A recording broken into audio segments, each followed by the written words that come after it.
নমস্কার, আমি মৌসুমী। শিলালিপিতে আপনাদের সবাইকে স্বাগত জানাই। শোনাচ্ছি সাহিত্যিক মানিক বন্দ্যোপাধ্যায়ের শহরতলী। গল্প পাঠ ভালো লাগলে শেষে একটা লাইক দিয়ে যেতে ভুলবেন না। এখনো যারা আমার চ্যানেলটা সাবস্ক্রাইব করেননি তাদের সকলের কাছে আমার অনুরোধ, প্লিজ আমার চ্যানেলটা সাবস্ক্রাইব করে নেবেন। পাশে যে বেল নোটিফিকেশনটা আছে সেটা অবশ্যই প্রেস করে দেবেন। আজ উপন্যাসের 7ম পর্ব। সত্যপ্রিয়র বাগান বাড়িতে সত্যপ্রিয়র একটি মেয়ের বিবাহ, কিন্তু মনে হয় সমস্ত শহরতলিতে যেন রাশি রাশি মেয়ের বিবাহ হইতেছে। যশোদার নিমন্ত্রণ হইয়াছিল। সত্যপ্রিয়র মোটরে আসিয়া যশোদার গলির সামনে মোটর দাঁড় করাইয়া জ্যোতির্ময় আর অনাথ দুজনে তাকে নিমন্ত্রণ করিয়া গিয়াছিল। গাড়ি নিয়া নিমন্ত্রণ করিতে যাওয়ার কথায় জ্যোতির্ময় বলিয়াছিল, আগে গাড়ির দরকার নেই, বাড়ি ফেরার পথে আমি বলে যাব। শুনিয়া হঠাৎ এমন একটা অদ্ভুত রকমের উদাস ভাব সত্যপ্রিয়র মুখে ফুটিয়া উঠিয়াছিল, বলিবার নয়। জ্যোতির্ময় তাড়াতাড়ি ত্রুটি সংশোধন করিয়া বলিয়াছিল, আগে গাড়ি নিয়েই যাই, তবে তাড়াতাড়ি হবে।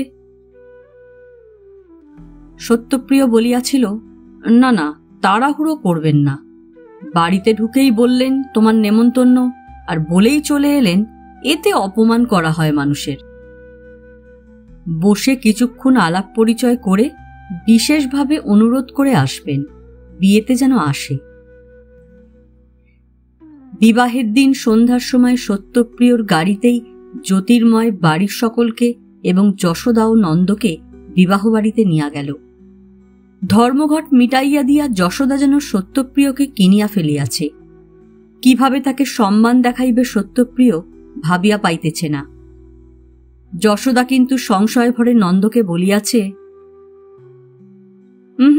কি যেন মতলব আছে লোকটার, নইলে এমন বাড়াবাড়ি করত না। নিমন্ত্রণে যাওয়ার কথায় অপরাজিতা এবারও বলিয়াছিল, আমি যাব। তারপর রওনা হওয়ার সময়ও সে আপত্তি করিয়াছে, বলিয়াছে, দেখো শরীরটা বড় খারাপ লাগছে, ভিড়ের মধ্যে নাই বা গেলাম আমি। একবারটি চলো লক্ষ্মী, গিয়ে না হয় একপাশে চুপটি করে বসে থেকো। সকলকে অন্দরের মুখে ছাড়িয়া দিয়া জ্যোতির্ময় এদিক ওদিক ঘুরিয়া বেড়ায়। বাড়ির সামনে প্রকাণ্ড হোগলার মণ্ডপ তোলা হইয়াছে। থামগুলি রঙিন কাগজ আর দেবদারু পাতায় ঢাকা। বাহিরের গাছগুলিকে লাল নীল আলোয় সাজানো হইয়াছে। অনেকগুলি জোরালো আলোয় চারিদিক ঝলমল করিতেছে। পান, সিগারেট আর শরবত বিতরণ করা হইতেছে হরদম। মাঝে মাঝে গোলাপ জলের পিচকারিও মারা হইতেছে। চারিদিকে লোক গিজগিজ করিতেছে। নানা অবস্থান, নানা বয়সের লোক। বাঙালি বেশি, অবাঙালিও আছে। সকলেই বেশভূষা করিয়াছে প্রাণপণে, কিন্তু গরিবদের দেখিলেই চেনা যায়। কেবল পোশাক ভেদ করিয়া দারিদ্র নয়, অনভ্যস্ত উৎসবের আবেষ্টনীতে সকলের দৈনন্দিন অভ্যস্ত জীবনের পরিচয় বিচিত্র ইঙ্গিতে প্রকাশ হইয়া যাইতেছে। সংকোচ, ভয়, দীনতা, দুঃখ, রোগ, শোক, বিষণ্ণতা তার নিজের। 4-5 জন চেনা মানুষ জিজ্ঞাসা করিয়াছে, মুখ তার শুকনো কেন, তার কি অসুখ করিয়াছে? এত বড় ভয়ানক কথা যে একটা নেকলেস তাকে এমন অবস্থায় আনিয়া দিতে পারে যে তাকে দেখিলে লোকের মনে হয় সে অসুস্থ। ক্রমাগত গাড়ি আসিয়া নিমন্ত্রিতদের নামাইয়া দিয়া যাইতেছিল। জমিদার, ব্যাংকার, ব্যবসায়ী, উকিল, ব্যারিস্টার, ডাক্তার। 3 জন মারোয়ারি ব্যবসায়ীর পরে 2 জন মন্ত্রীর আবির্ভাব ঘটিল, একজন অন্য প্রদেশের। তারপর কয়েকজন বোম্বাইওয়ালা, পাঞ্জাবি ও ইউরোপীয় ব্যবসায়ীর পিছনে আসিল 2 জন উচ্চপদস্থ রাজকর্মচারী। দুজনেই ইংরেজ। বোধহয় এদের অভ্যর্থনা করার জন্যই একজন বাঙালি উচ্চপদস্থ রাজকর্মচারী এতক্ষণ সত্যপ্রিয়র কাছে দাঁড়াইয়া মোটা একটা সিগার টানিতেছিল। এদের একজনের সঙ্গে জ্যোতির্ময় চাকরির প্রথম দিকে একবার দেখা করিতে গিয়াছিল। নিজে যায় নাই, সত্যপ্রিয় সঙ্গে করিয়া লইয়া গিয়াছিল। একটু চা পান আর ঘণ্টাখানেক নানা বিষয়ে আলোচনা হইয়াছিল। ঠিক যে আলোচনা হইয়াছিল তা নয়। নানা বিষয়ে জ্যোতির্ময়ের মতামত জানিবার জন্য যেন কতকটা জেরাই করা হইয়াছিল জ্যোতির্ময়কে। তবে সে কাজটা ভদ্রলোক করিয়াছিল বড়ই অমায়িকভাবে। সবচেয়ে আশ্চর্যের বিষয়, আগাগোড়া সত্যপ্রিয় বিশেষ কথা শুনিয়াছিল, যেটা সত্যপ্রিয়র একেবারেই প্রকৃতি বিরুদ্ধ। যাই হোক, কোনো বিষয়ে নিজের কোনো মতামত জ্যোতির্ময় ছিল কিনা সন্দেহ। ততদিনে সত্যপ্রিয়র মতামতগুলিও সে মোটামুটি আয়ত্ত করিয়া ফেলিয়াছিল। সুতরাং সত্যপ্রিয়র সামনে বসিয়া ভারতবর্ষের অতীত, বর্তমান ও ভবিষ্যৎ সম্বন্ধে অভিমত প্রকাশ করিতে তার বিশেষ অসুবিধা হয় নাই। সত্যপ্রিয় মোটামুটি খুশি হইয়াছিল। কেবল ফিরিবার সময় দু একটি বিষয় উল্লেখ করিয়া বলিয়াছিল, আমার কথাগুলি এখনো সম্পূর্ণ বুঝে উঠতে পারেননি। যাই হোক, আপনার নিষ্ঠা আছে, ধীরে ধীরে বুঝবেন। আমার কত বছরের চিন্তার ফল ও কি আর 2-4 দিনে বোঝা যায়? তারপর জ্যোতির্ময় আর ইংরেজ ভদ্রলোকটির সংস্পর্শে আসে নাই। কিন্তু সত্যপ্রিয় যত লেখা ও বক্তৃতা ছাপা হয়, সত্যপ্রিয় নিজে যে সেগুলিতে নানান রকম মন্তব্য যোগ করিয়া এর কাছে পাঠাইয়া দেয়, কিছুদিন পরে জ্যোতির্ময় তা জানিতে পারিয়াছে। সেই সঙ্গে একটা বিষয়ে জ্যোতির্ময়ের একটা অস্পষ্ট ধারণাও জন্মিয়াছে। গভর্নমেন্টের বড় বড় কন্ট্রাক্ট বাগানোর ব্যাপারে সত্যপ্রিয় যে অসাধারণ ও প্রায় অবিশ্বাস্য কৃতিত্ব দেখাইয়াছে, অনেকের কাছেই তা দুর্বোধ্য রহস্যে ঢাকা। কিন্তু জ্যোতির্ময়ের মনে হয় এই ইংরেজ ভদ্রলোকটির অনুগ্রহেই বোধহয় সত্যপ্রিয়র এই বিশেষ সৌভাগ্য। স্পষ্ট ধারণা করিবার উপায় নাই। সত্যপ্রিয়কে ব্যক্তিগতভাবে এতখানি অনুগ্রহ করিবার মতো উচ্চ পদে তো ভদ্রলোক প্রতিষ্ঠিত নয়। ব্যক্তিগত অনুগ্রহের ব্যাপারও এটা নয়। জোর গলায় যে ঘোষণা করিতেছে যে আমি দেশকে ভালোবাসি, ভারতবর্ষের সকল সমস্যার সমাধান আমি আবিষ্কার করিয়াছি, দেশের অপরিণামদর্শী অন্ধ নেতাদের প্রদর্শিত ভ্রান্ত পথ ত্যাগ করিয়া আমার প্রদর্শিত পথে চলিলে 33 বৎসরে ভারত স্বাধীন হইবে, ভারতের ঘরে ঘরে সুখ শান্তি বিরাজ করিবে। মাঝে মাঝে সে ইংরেজ বিদ্বেষ আর সোজাসুজি গভর্নমেন্টের সঙ্গে বিরোধ ত্যাগ করিতে বলে বলিয়াই কি তাকে প্রশ্রয় দেওয়ার মতো উদারতা গভর্নমেন্টের হয়? অথবা হয়? কিছুই বুঝিয়া উঠিতে পারে না জ্যোতির্ময়। মনে হয় কোথায় যেন একটা ধাঁধা আছে। দেশপূজ্য নেতা, স্বদেশী প্রতিষ্ঠান, স্বাধীনতার আন্দোলন সমস্ত কিছুরই বিরুদ্ধে সমালোচনা সত্যপ্রিয় যেমন করে, গভর্নমেন্টের নিন্দাও তো করে। অবশ্য স্বাধীনতার মন্ত্র প্রচারকদের সমালোচনার সময় ভাষাটা যেমন তীব্র হয়, এদের প্ররোচনায় দেশের যে সর্বনাশ হইতেছে তার বর্ণনা যেমন রোমাঞ্চকর হয়, গভর্নমেন্টের নিন্দাটা তেমন জমে না।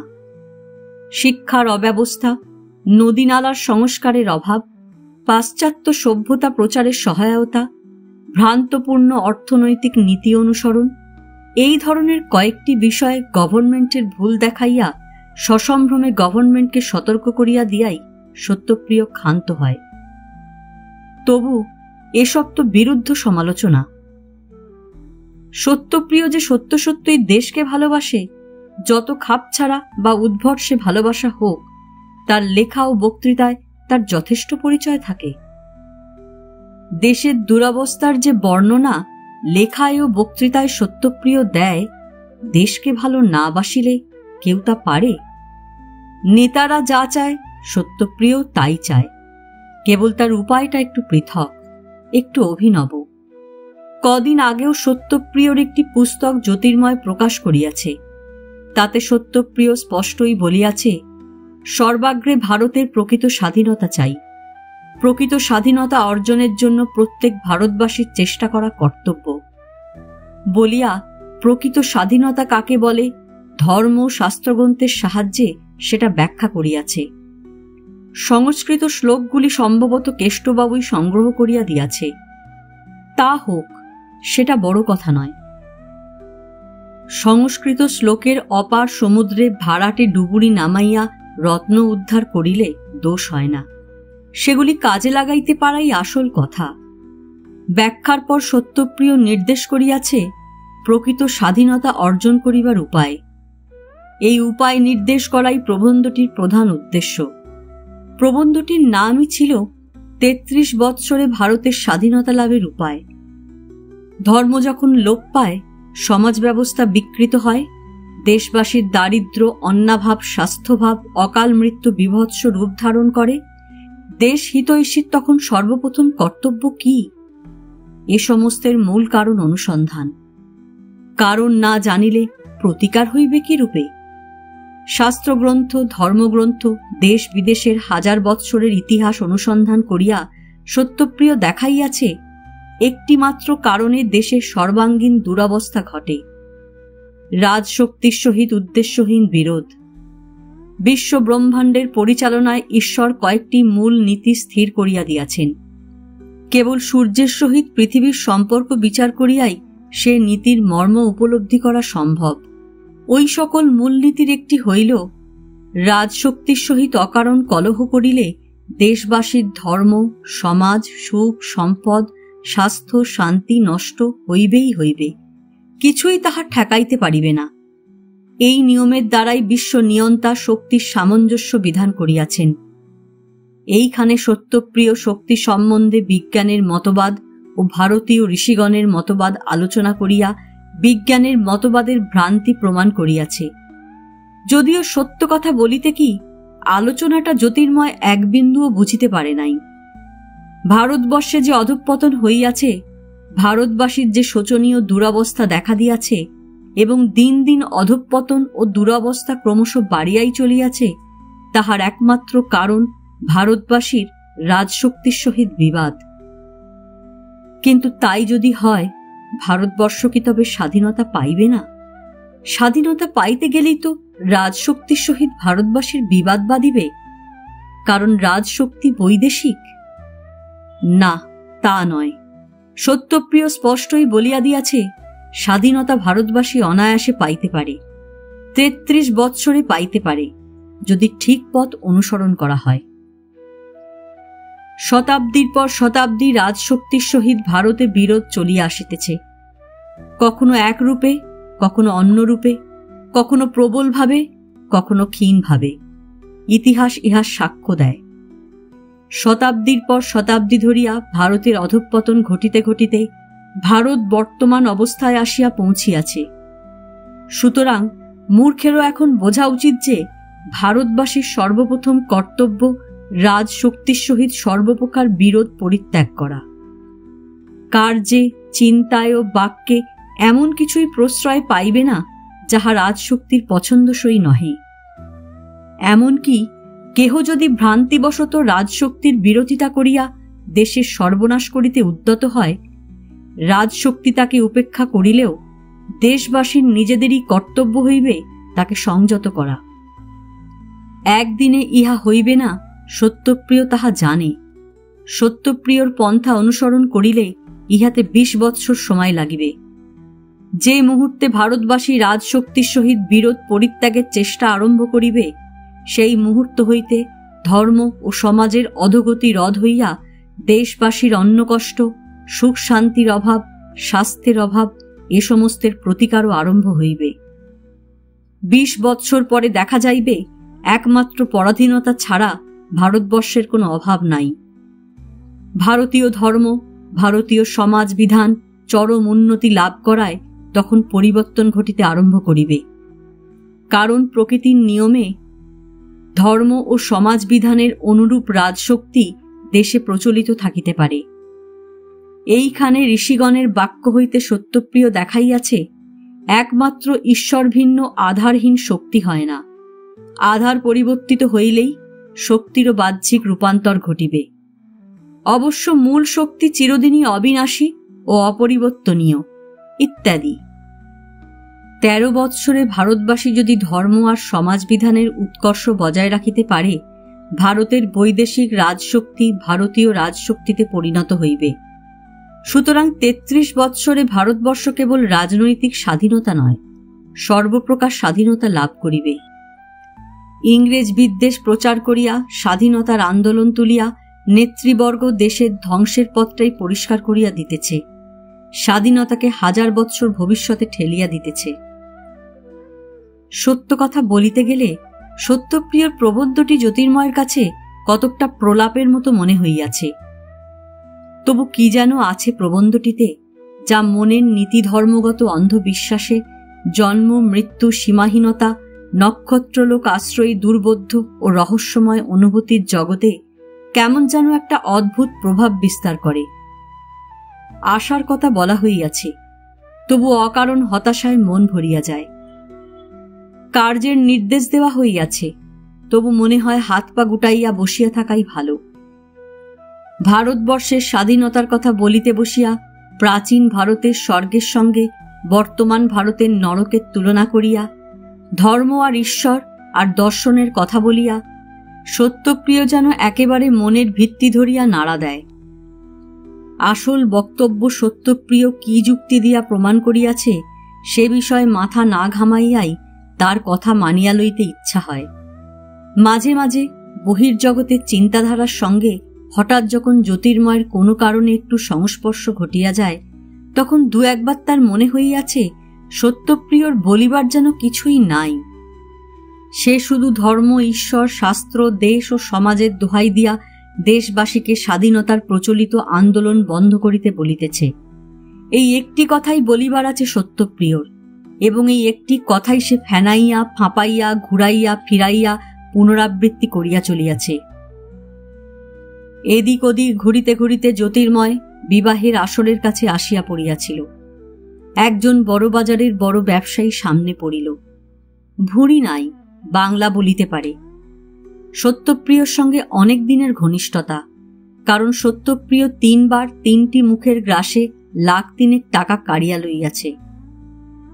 জ্যোতির্ময় বাবু যে কেমন আছেন, ভালো তো? এক দৃষ্টে খানিক তফাতে সত্যপ্রিয়র দিকে চাহিয়া থাকে। সাদা ও কালো রাজকর্মচারী কজনকে সত্যপ্রিয় বিবাহের আসর দেখাইতেছিল এবং সম্ভবত হিন্দু বিবাহ পদ্ধতির অবনতি ও তাহার কুফল ব্যাখ্যা করিতেছিল। দেখিয়েছেন জ্যোতির্ময় বাবু, মেয়ের শাদি দিতে দিতে কেমন নিজের কাম বাগিয়ে নিয়েতেছেন? কি চিজ আছেন আপনার সত্যবাবু? কি বলিতেছেন জনিশন সাহেবকে জানেন? আমি জানি। বলিতেছেন, সাহেব ইয়ং ম্যান স্বদেশী করবে আর তোমরা তাদের জেলে ভেজবে, তোমরা তাদের জেলে ভেজবে আর ইয়ং ম্যান স্বদেশী করবে।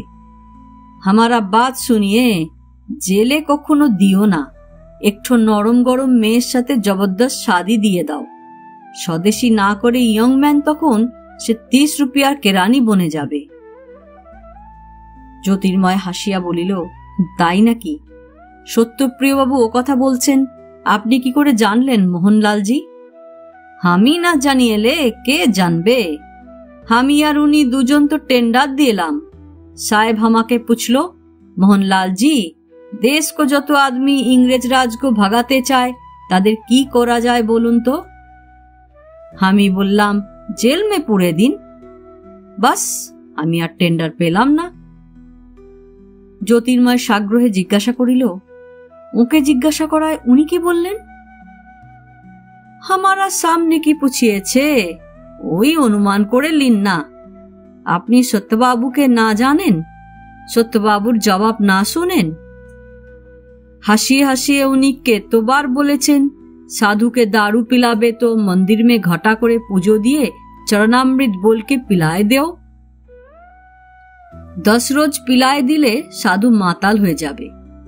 চোরকে সাধু বানাবে তো আসলি সাধু বনে থাকলে চুরির কত সুবিস্তা समझिए দিয়ে 10 রোজ ধরে সাধু বানাও, চোর আর চুরি করবে না।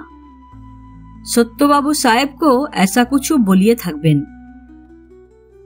হয়তো তাই হইবে। যে সামান্য একটা নেকলেসের ব্যাপারে ছ্যাঁচড়ামি না করিয়া পারে না, তারপর এক সময় কোন রকমের লুচি পোলাও কিছু পেটে পুড়িয়া মণ্ডপের থামে ঠেস দিয়া দাঁড়াইয়া জ্যোতির্ময় নানান রঙের শাড়ি পরা একদল ছোট ছোট চঞ্চল মেয়ের মহল্লাসে প্রীতি উপহারে সংগৃহীত কাগজ ভাগাভাগি করা দেখিতেছে। সত্যপ্রিয়র বড় ছেলে মোহিতোষ আসিয়া তাকে ডাকিয়া লইয়া গেল। কি হয়েছে মহি? বৌদি হঠাৎ অসুস্থ হয়ে পড়েছেন। অপরাজিতা?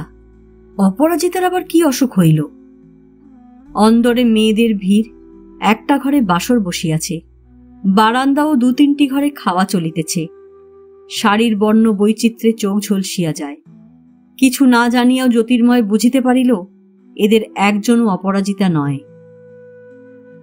বাড়ির প্রায় পিছনে কোণের দিকে ছোট একটি ঘরের সামনে স্বয়ং সত্যপ্রিয় দাঁড়াইয়াছিল। আর একটু তফাতে 3-4 জন মেয়ের কাছে দাঁড়াইয়া সুবর্ণ নিঃশব্দে কাঁদিতেছিল। জ্যোতির্ময়কে দেখিবা মাত্র এতক্ষণে চাপা রাগ ও বিরক্তির বশে সত্যপ্রিয় বলিয়া ফেলিল, আপনার মাথায় গোবর ভরা জ্যোতির্ময় বাবু, বৌমাকে এ অবস্থায় কি বলে নিয়ে এলেন? মাথায় যে জ্যোতির্ময় সত্য সত্যই গোবর ভরা তার প্রায় আরো একটা প্রমাণ দিয়া সে বলিল, আপনি যে আনতে বললেন। সত্যপ্রিয় তীক্ষ্ণ দৃষ্টিতে জ্যোতির্ময়ের মুখের দিকে চাহিয়া দেখিল, কিছু বলিল না। মহিতোষকে একখানা গাড়ি একেবারে বাড়ির পিছনে আনিয়া লাগাইতে বলিয়া দিল। গাড়ি যেন বড় হয়, একজনকে যেন শোয়ানো চলে গাড়িতে। মহিতোষ বলিল, অ্যাম্বুলেন্সের জন্য ফোন করে দিলে হয় না? সত্যপ্রিয় যেন শুনিতে পাইল না, এমনভাবে সরিয়া গিয়া বারান্দায় রেলিংয়ে ঝুঁকিয়া একটু চাহিয়া রহিল। তারপর ঘুরিয়া দাঁড়াইয়াই রাগ করিয়া বলিল, দাঁড়িয়ে রইলি যে মহি, এই যে যাই। চোখের পলকে মহিতোষ অদৃশ্য হইয়া গেল। জ্যোতির্ময় সুবর্ণের কাছে সরিয়া গিয়া জিজ্ঞাসা করিল, কি হয়েছে রে সুবর্ণ? সুবর্ণ কাঁদিতে কাঁদিতে বলিল, বৌদি হঠাৎ মুচ্চ গিয়ে গোঙাতে লাগলো। আর এবার সত্যপ্রিয় ডাকিয়া বলিল, ভয় পাবেন না জ্যোতির্ময় বাবু, 2 জন ডাক্তার পরীক্ষা করেছেন, দেখি তাঁরা কি বলেন। যশোদাও ভেতরে আছে। মিনিট 15 পরে দরজা খুলিয়া ডাক্তার 2 জন বাহির হইয়া আসিল। যশোদাও সঙ্গে আসিল। 2 জন ডাক্তারকে জ্যোতির্ময় চেনে। 2 জনেই নামকরা চিকিৎসক, একজন শহরের, একজন শহরতলির। এমন কত ডাক্তার আজ সত্যপ্রিয়র কন্যার বিবাহে নিমন্ত্রণ রাখিতে আসিয়াছে। ডাক্তার 2 জন মুখ খুলিবার আগেই সত্যপ্রিয় বলিল, একটু সুস্থ হয়েছেন তো এখন? যাক, বাঁচা গেল। বিয়ে বাড়িতে একটা বিপদ আপদ ঘটলে বাড়ির কর্তার বুকের মধ্যে কেমন করে আপনারা কি বুঝবেন। সামান্য একটা কিছু ঘটল তো সব কাজ পণ্ড হতে বসল। যাই হোক, ভগবানের দয়া সুস্থ যখন হয়েছেন, গাড়ি করে এবার ওকে বাড়ি পাঠিয়ে দিই, কি বলেন? বাড়ি কাছেই, 5 মিনিটের পথ। ইনি মেয়েটির স্বামী। ডাক্তার 2 জনের মধ্যে যার বয়স কম সে একটু ইতস্তত করিতে লাগিল। জ্যোতির্ময়ের দিকে এক নজর চাহিয়া সে হঠাৎ বলিল, আমি বলছিলাম কি। পরম ধৈর্যের ভঙ্গিতে তার মুখের দিকে এক দৃষ্টে চাহিয়া তাকিয়া শান্ত কণ্ঠে বলিল, বলুন বলুন, আপনি কি বলছেন? ডাক্তার ঢোক গিলিয়া বলিল, বাড়ি কাছে হলে আর ভালো একখানা গাড়ি পেলে নেওয়া চলে বই কি। সত্যপ্রিয় বলিল, তাছাড়া আপনি যখন সঙ্গে যাচ্ছেন তখন আর ভয়ের কি থাকতে পারে। সুতরাং আর কারো কিছু বলিবার রহিল না। কেবল যশোদা একবার বলিল, আজ রাতে ঠাঁই নাড়া করা কি ভালো হবে ডাক্তারবাবু? ডাক্তার কি জবাব দিল ভালো মতো বোঝা গেল না। সিঁড়ি দিয়া নামাইয়া গাড়ি পর্যন্ত নেওয়ার জন্য স্ট্রেচারের মতো একটা কিছুর ব্যবস্থার কথা ডাক্তার উল্লেখ করিলে যশোদা বলিল, থাক থাক, এদের আর কষ্ট দিয়ে কাজ নেই, আমি যাচ্ছি ওকে কোলে করে, তাতে ঝাঁকুনিও কম লাগবে। শিশুর মতো অপরাজিতার শরীরটা 2 হাতে অবলীলাক্রমে বুকের কাছে তুলিয়া নিয়া যশোদা নিচে নামিয়া গেল। তাকে বুকে ধরিয়া রাখিয়াই নিজে সে গাড়িতে উঠিয়া বসিল। ডাক্তার ভিতরে আসিল, জ্যোতির্ময় আর সুবর্ণ সামনে বসিল। যশোদা ডাক্তারকে বলিল, এইভাবেই রাখলাম, আবার নামাতে হবে তো, বারবার তোলা নামাচ্ছে, একভাবে থাকাই ভালো, কি বলেন? ডাক্তার সংক্ষেপে বলিল, হ্যাঁ। দক্ষিণের গেট দিয়া গাড়ি রাস্তায় পড়িতেই যশোদা কারোর সঙ্গে পরামর্শ করিল না, কারোর অনুমতি চাহিল না। চালককে সোজা হাসপাতালে যাইতে হুকুম দিয়া দিল। জ্যোতির্ময় চমকাইয়া উঠিল। সুবর্ণ অস্ফুট একটা শব্দ করিয়া আবার কাঁদিয়া ফেলিল। ডাক্তার চুপ করিয়া রহিল। যশোদার গা বোধহয় বড় বেশি রকম জ্বালা করিতেছিল। ডাক্তারের লজ্জিত নীরবতাও তাকে থামাইয়া রাখিতে পারিল না। একটু পরে আবার বলিল, হাসপাতালে না গিয়ে কি করি বলুন? আপনাদের মতো ডাক্তারের ভরসায় বাড়ি নিয়ে যেতে সাহস হলো না। ডাক্তার এবারও কিছু বলিল না। ইমার্জেন্সির ওয়ার্ডের একটা ঘরে অপরাজিতার মরণ রদ করিবার চেষ্টা চলিতে থাকে। বাহিরে একটা কাঠের বেঞ্চে বসিয়া থাকে জ্যোতির্ময়, যশোদা আর সুবর্ণ। প্রিয়জনকে হাসপাতালে দিবার একটা অযৌক্তিক সুবিধা আছে, নিজেদের কিছুই করিবার ক্ষমতা নাই, জানা থাকিলেও নিজেদের কিছু করা হইল না ভাবিয়া বড় কষ্ট হয়। একজন মরিতেছে আর এমন নিশ্চেষ্ট বসিয়া থাকা, এ যেন এক ধরনের অপরাধ। রাত ৩টার সময় ডাক্তার জানাইল এখন তারা নিশ্চিন্ত মনে বাড়ি যাইতে পারে। না, ঠিক নিশ্চিন্ত মনে নয়, আর ভয় নাই এমন কথা ডাক্তার বলিতে পারে না। তবে এখনকার মতো বিপদটা কাটিয়া গিয়াছে। অপরাজিতা যদি নেহাত মরেই, তবে তার মরিতে অন্তত ২-১টা দিন সময় লাগিবে। এমন রূঢ়ভাবে যে ডাক্তার কথাটা জানাইল তা নয়, তার কথার মোটামুটি অর্থটা এই। যশোদার সঙ্গে সুবর্ণকে বাড়ি পাঠাইয়া দিয়া জ্যোতির্ময় একাই হাসপাতালে বসিয়া রহিল। অপরাজিতাকে সে কি খুব ভালোবাসে? অপরাজিতা মরিয়া গেলে খুব কষ্ট হইবে তার। উত্তেজনার প্রতিক্রিয়া আর রাত্রি জাগরণের অবসাদের জন্য বোধহয় মনটা ভোঁতা হইয়া গিয়াছে, ঠিক বুঝিয়া উঠিতে পারিতেছিল না। হাসপাতাল হইতে সে যখন বাহির হইল, রাত্রি প্রায় শেষ হইয়া আসিয়াছে। রাস্তার আলো নেভে নাই, কিন্তু চারিদিকে দিনের আলোর আবির্ভাবের আবছার সংকেত টের পাওয়া যায়। ট্রাম ও বাস চলিতে আরম্ভ করিয়াছিল, কিন্তু জ্যোতির্ময় হাঁটিতে আরম্ভ করিল। সমস্ত রাত জাগিয়া থাকার পর শহর ও শহরতলির জাগরণ আরম্ভ হইবার সময়টা এই পথ দিয়া হাঁটিতে ভালো লাগিতেছিল। কয়েক ঘণ্টা পরে মানুষ ও গাড়ি ঘোড়ার কি ভিড়টাই এই পথে আরম্ভ হইবে। শহরতলি হইতে শহরের দিকেই মানুষ চলিতে আরম্ভ করিবে বেশি। বিকালের দিকে সে স্রোতটা ফিরিয়া আসিবে শহর হইতে শহরতলির দিকে। পথটা এলোমেলোভাবে বহুদূর বিস্তৃত সারি সারি রেল লাইন ডিঙাইয়া গিয়াছে। ব্রিজের উপর রেলিংয়ে ভর দিয়া জ্যোতির্ময় একটু দাঁড়াইল।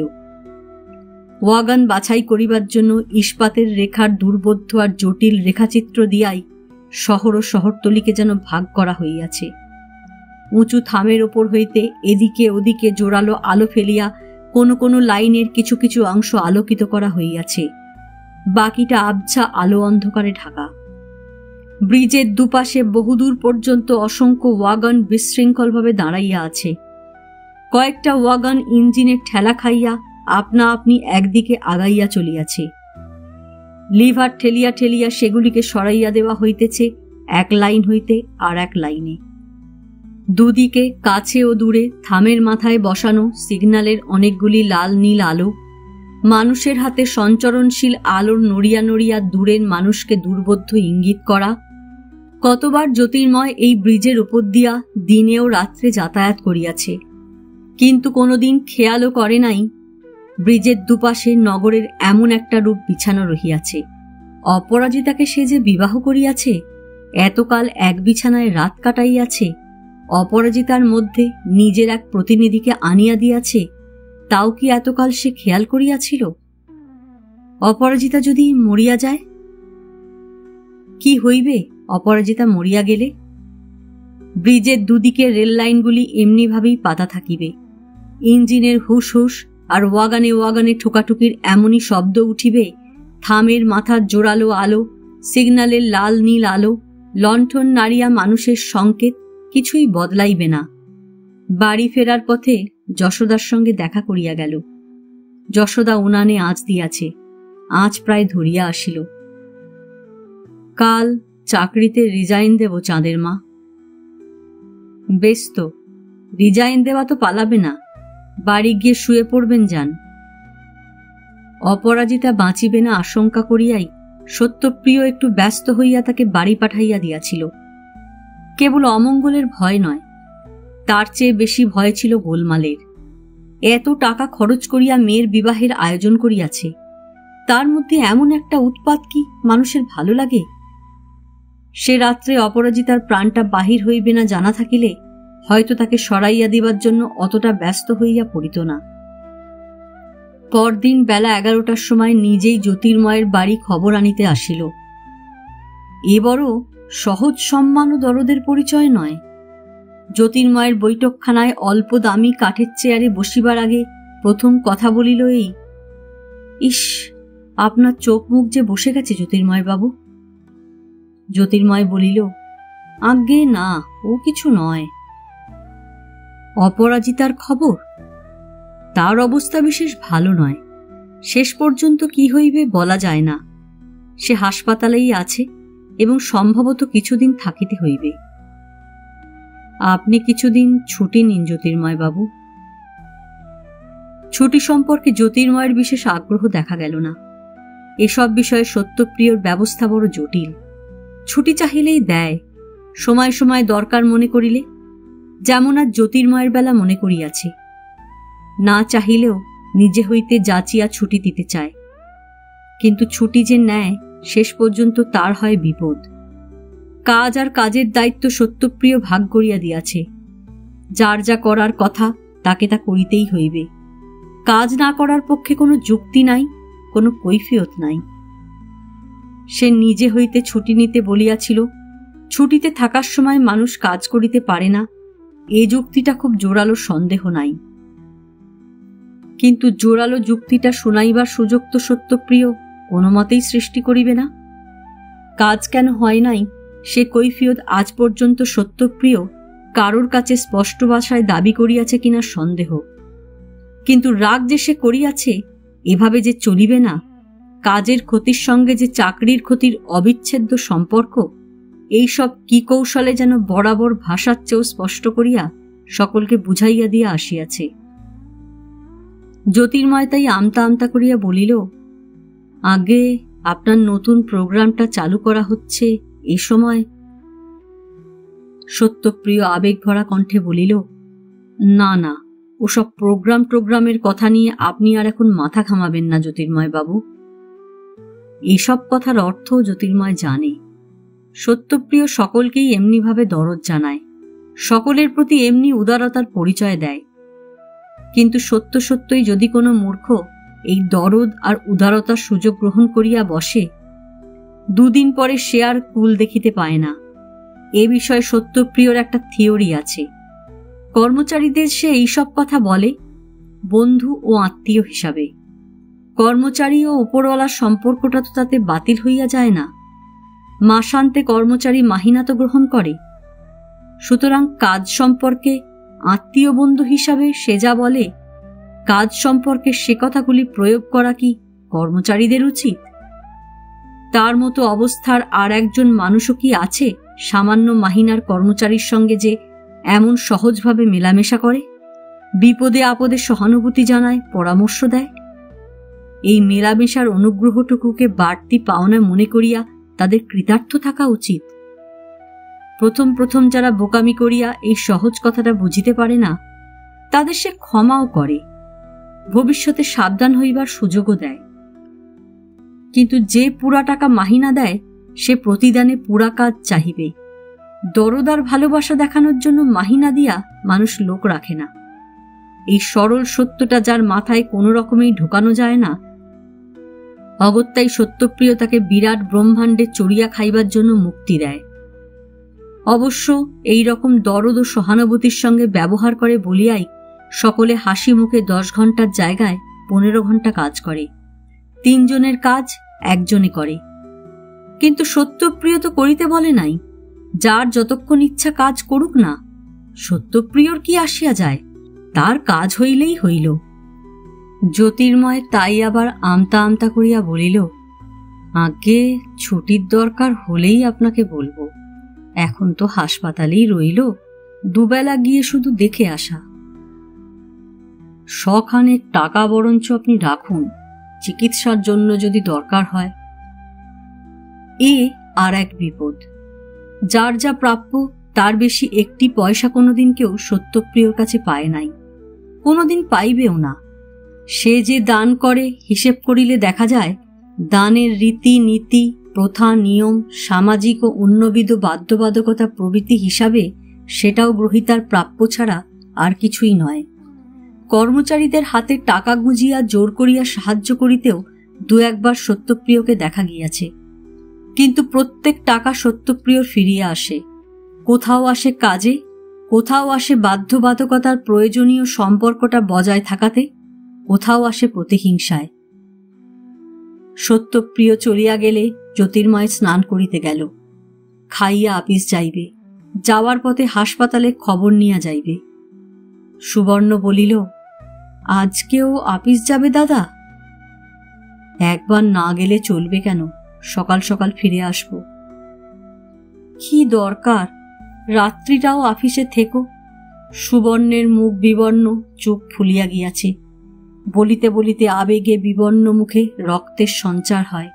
মাথায় ঝাঁকি দিয়া সে আবার বলে, বৌদি যেন মরে মরে মরে মরে মরে যেন তোমার হাত থেকে রেহাই পায়।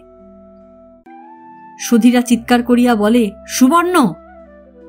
আর জ্যোতির্ময় করে কি, ঠাস করিয়া এক চর বসাইয়া দেয় বিবাহযোগ্যা বোনের গালে। গায়ে যত জোর আছে তত জোরের সঙ্গে। 5টি আঙুলে নয়, সুবর্ণের টুকটুকে গালে 3টি আঙুলের ছাপ সঙ্গে সঙ্গে এমন স্পষ্টভাবে ফুটিয়া ওঠে যে ভয় হয় কোনোদিন বুঝি এ দাগ আর মুছিয়া যাইবে না। আপিস যাওয়ার সময় জ্যোতির্ময় একটু ঘুরিয়া যায়। যশোদার বাড়ির গলিটার সামনে দিয়া যাইতে আজ কেমন যেন সংকোচ বোধ হইতেছিল। দুপুরবেলা সুবর্ণ সুধীরাকে বলিল, আর তো এ বাড়িতে আমার থাকা হয় না দিদি। সুধীরা বলিল, চুপ কর, বকিস নে মেলা। সুবর্ণ তখন গেল যশোদার কাছে। আর তো আমার ও বাড়িতে থাকা হয় না যশোদা দিদি। গালের দাগ দেখিয়া যশোদার বড় মায়া হইয়াছিল। কথাটা শুনিয়া মনটা বিগড়াইয়া গেল। মারবে না? সারা রাত জেগে ভয় ভাবনায় পাগল হইয়াছে মানুষটা, তাকে তুমি অমন করে বলতে গেলে কেন? কোথাও কি সহানুভূতি নাই? এমন কি কেউ নাই জগতে যে যুক্তি তর্ক বিচার বিবেচনা বাদ দিয়া কোন অবস্থায় কে তাকে কি জন্য মারিয়াছে সে কথা ভুলিয়া গিয়া শুধু গালে চর খাইয়া গালটা তার ফুলিয়া গিয়াছে বলিয়া ব্যাকুল হয়? জগতে দরদি নাই ভাবিয়া সুবর্ণর যখন কান্না আসিতেছে, দেখা হইল নন্দর সঙ্গে। সুবর্ণর গালে দাগ দেখিয়া নন্দ যে ঠিক ব্যাকুল হইল তা বলা যায় না। বোধহয় বিস্ময় অভিভূত হইয়া গেল। সুবর্ণের কাছে তাই যথেষ্ট। নন্দকেই তো সে খুঁজিতেছিল, আর কে আছে তার নন্দ ছাড়া? এসো তো আমার সঙ্গে। এখানে এই সরু গলিটার মধ্যে দাঁড়াইয়া কি কথা বলা যায়? যে নোংরা চারিদিকে, যে দুর্গন্ধ চারিদিকে, দুজন মানুষ পাশাপাশি চলিতে গেলেই গায়ে গায়ে ধাক্কা লাগে, নয় দুপাশের দেয়ালে গা ঠেকিয়া যায়। তাছাড়া যশোদার ভয়ে আছে, দেখিলেই দুজনকে সে তফাৎ করিয়া দিবে। বেনি দুলাইয়া সুবর্ণ হন হন করিয়া চলিতে থাকে। পায়ের স্যান্ডেলে শব্দ হয় চটচট। পাড়ার রাস্তায় এমনভাবে সুবর্ণর সঙ্গে চলিতে গিয়া নন্দর মুহূর্তে মুহূর্তে রোমাঞ্চ হয়, আর মুহূর্তে মুহূর্তে হাত পা যেন আড়ষ্ট হইয়া আসে। চেনা পথের দুপাশে চেনা ঘরবাড়ি দোকানপাট সব যেন হাজার হাজার চেনা মানুষে ভরিয়া গিয়াছে। সকলে চাহিয়া দেখিতেছে সুবর্ণের চলন আর নন্দের অনুসরণ। একটু আস্তে হাঁটো না। সুবর্ণ থমকিয়া দাঁড়ায়।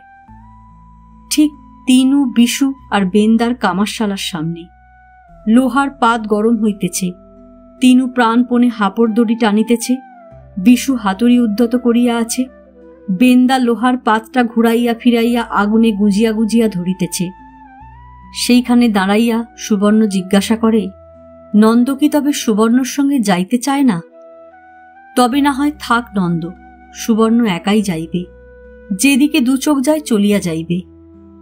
নন্দ ভাবিয়াছিল সুবর্ণ বুঝি ব্যাকুল হইয়া হাসপাতালে ছুটিয়া যাইতেছে তার বৌদিকে দেখিবার জন্য। কিন্তু হাসপাতালের পথ তো যেদিকে দু চোখ যায় চলিয়া যাওয়ার পথ নয়। সুবর্ণের মুখে কড়া রোদ পড়িয়াছে। অভিমানের গাঢ় ছায়া স্পষ্ট করিয়া নন্দকে দেখানোর জন্যই সুবর্ণ যেন মুখ করিয়া দাঁড়াইয়াছে সূর্যের দিকে। রাধার অভিমানের জ্বালায় নন্দ নিজে কত জ্বলিয়াছে, কিন্তু সুবর্ণর অভিমান সে চিনিতে পারে না।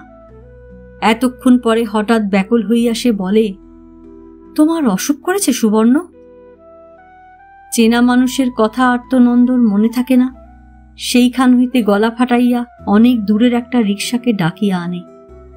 রিকশায় উঠিয়া বসিয়াই সুবর্ণ অবশ্য নন্দর গায়ে গা এলাইয়া মুচ্ছা যায়। কিন্তু নন্দ রিকশাওয়ালাকে বাড়ির দিকে ফিরিয়া যাইতে বলা মাত্র সচেতন হইয়া বলে, না না, বাড়ি নয়, বাড়ি নয়, ট্রাম রাস্তার দিকে যেতে বলো। বাড়ি আর সুবর্ণ ফিরিবে না।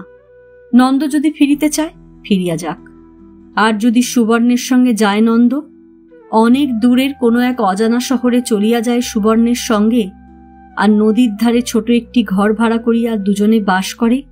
আর নন্দ যদি সারাদিন কীর্তন করে, আর নন্দর কীর্তন শুনিতে শুনিতে সুবর্ণ যদি রাধাবাড়া ঘরকন্যার কাজ করে। নন্দর পকেটে আনা 5 পয়সা ছিল, তবে সুবর্ণর হাতে ছিল সোনার চুড়ি, কানে সোনার দুল। শহরের দিকে না গিয়া, শহরকে পিছনে ফেলিয়া শহরতলি ডিঙাইয়া নিরুদ্দেশ যাত্রা করিলে কি ঘটিত বলা কঠিন। এদিকে শহরতলি হইতে শহরে যাওয়ার পথে যদি হাসপাতালটা না পড়িত, এবং হাসপাতালে যদি অপরাজিতা না থাকিত, আর অপরাজিতার কাছে একবার শেষ বিদায় নেওয়ার সাধটা যদি সুবর্ণ না জাগিত, তাহা হইলেও কি ঘটিত বলা কঠিন। হয়তো কয়েকদিন পরে দুজনে ফিরিয়া আসিত, হয়তো তাদের ফিরাইয়া আনা হইত এবং বিশ্রী একটা হাঙ্গামা আরম্ভ হইয়া যাইত। কিন্তু অপরাজিতার খবর লইতে গিয়া জানা গেল, ঘণ্টাখানেক আগে সেও নিরুদ্দেশ যাত্রা করিয়াছে। ফিরিয়া সে আর আসিবে না, ফিরাইয়া তাকে আনা যাইবে না, কেবল শরীরটাকে চিতায় তুলিয়া পুরাইবার হাঙ্গামাটুকু করিতে হইবে। সুতরাং নন্দ ও সুবর্ণের নিরুদ্দেশ যাত্রা আপনা হইতে বাতিল হইয়া গেল। জ্যোতির্ময় আপিস যায় নাই। আপিস যাওয়ার পথে খবর নেওয়ার জন্য হাসপাতালে ঢুকিয়া হাসপাতালেই আটক হইয়া গিয়াছে। হাসপাতালের নূতন ও পুরাতন দালানের মাঝখানে চারিদিকে চওড়া কাঁকর বিছানো পথের জন্য প্রায় সবুজ দ্বীপের মতো দেখিতে ছোট একটু গোলাকার ঘাসে ঢাকা জমি আছে।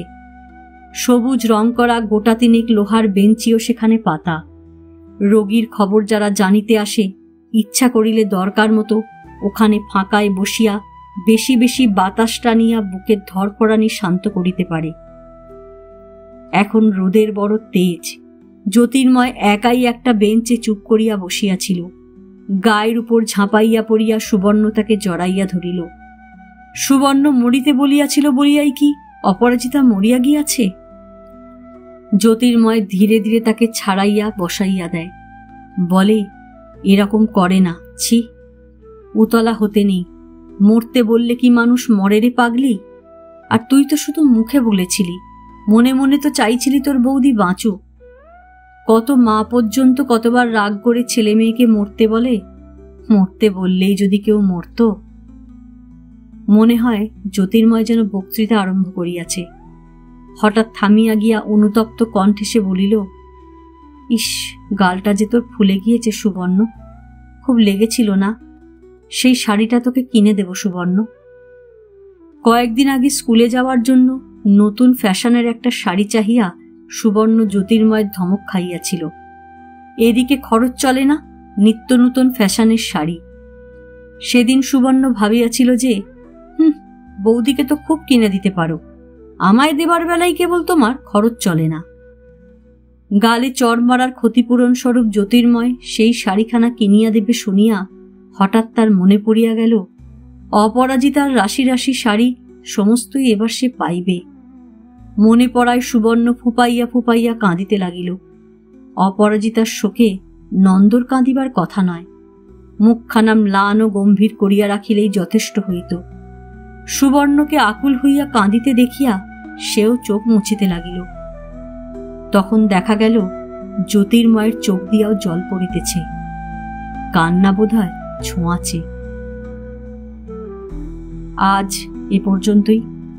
উপন্যাসের 8ম পর্ব নিয়ে অন্যদিন আসব।